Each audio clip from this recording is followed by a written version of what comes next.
Good morning students. आज हम जानेंगे कैरियर आफ्टर टेंथ क्लास के बाद आपको कैरियर चूज़ करने में कौन कौन सी चीज़ें मदद करेंगी और किस तरीके से आप सही डिसीज़न ले सकते हैं सही समय पर। सबसे पहले टेंथ जो होती है वो सबसे इम्पॉर्टेंट क्लास होती है, क्योंकि इसी समय बच्चा बड़ा कन्फ्यूजन में होता है। जब टेंथ पास करता है तो उसे ये डिसाइड करना होता है कि हमें कौन सी स्ट्रीम चूज़ करनी है और क्या हमारे लिए सही है। तो सबसे पहले आप अपने आप को जानें, क्योंकि खुद को जानना बहुत ज़रूरी होता है। जब हम खुद को जान पाएंगे तभी हम कोई सही डिसीज़न ले पाएंगे। और उसके बाद कैरियर काउंसलर जो होते हैं, जो कैरियर काउंसलिंग करते हैं, वो लोग भी आपकी बहुत मदद कर पाएंगे कैरियर चूज़ करने में, क्योंकि कैरियर काउंसलिंग और कैरियर गाइडेंस जो है बहुत इम्पॉर्टेंट रोल अदा करती है हमारी लाइफ में। जब हम सही डिसीज़न लेते हैं उसके हिसाब से हमारी लाइफ का फ्यूचर सेट होता है। तो बच्चों, कंफ्यूज होने के बजाय आपको अपनी क्षमताओं के अकॉर्डिंग अपने कैरियर की चॉइस करनी है कि कौन सी हमारे लिए बेस्ट है। बहुत सारी अपॉर्चुनिटीज़ आपके लिए अवेलेबल हैं। कुछ जो जनरल मिस्टेक्स बच्चे करते हैं हमेशा कैरियर चूज़ करने में, कि जो हमारा फ्रेंड ले रहा है वही हम चूज़ कर लें, या फिर जो हमारे पेरेंट्स हमारे ऊपर प्रेशर डाल रहे हैं कि आप साइंस स्ट्रीम लीजिए तो आप साइंस स्ट्रीम ही लेते हैं।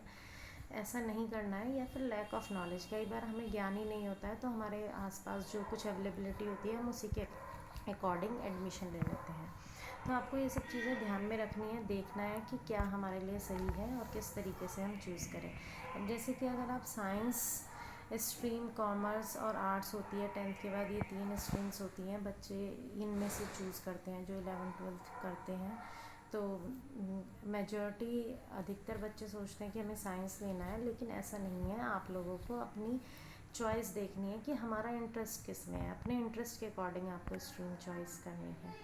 फिर जैसे कि अगर आप साइंस चूज़ करते हैं तो साइंस के लिए भाई आपको आप क्या क्या सब्जेक्ट उसमें ले सकते हैं, क्या क्या अपॉर्चुनिटीज़ हैं आपके पास। फिज़िक्स, केमिस्ट्री, मैथमेटिक्स का एक ऑप्शन होता है। फिज़िक्स, केमिस्ट्री, बायो और मैथमेटिक्स भी आप ले सकते हैं। फिज़िक्स, केमिस्ट्री, बायो का एक ऑप्शन होता है। और आजकल आईटी बहुत ज़्यादा फेमस सब्जेक्ट है, आईटी भी आपको मिल जाती है इसी के साथ में। तो आप मेडिकल, इंजीनियरिंग, साइंस, साइंटिस्ट, इन सब फील्ड में आप जा सकते हैं। अब अगर आप कॉमर्स ऑप्ट करते हैं, आपका इंटरेस्ट है नंबर्स में, बिज़नेस में, इकोनॉमिक्स में और डेटा हैंडलिंग में, तो आपके लिए कॉमर्स अच्छी स्ट्रीम है। इसकी सहायता से भी आप chartered accountant, company secretary, MBA, banking, business वगैरह में जा सकते हैं।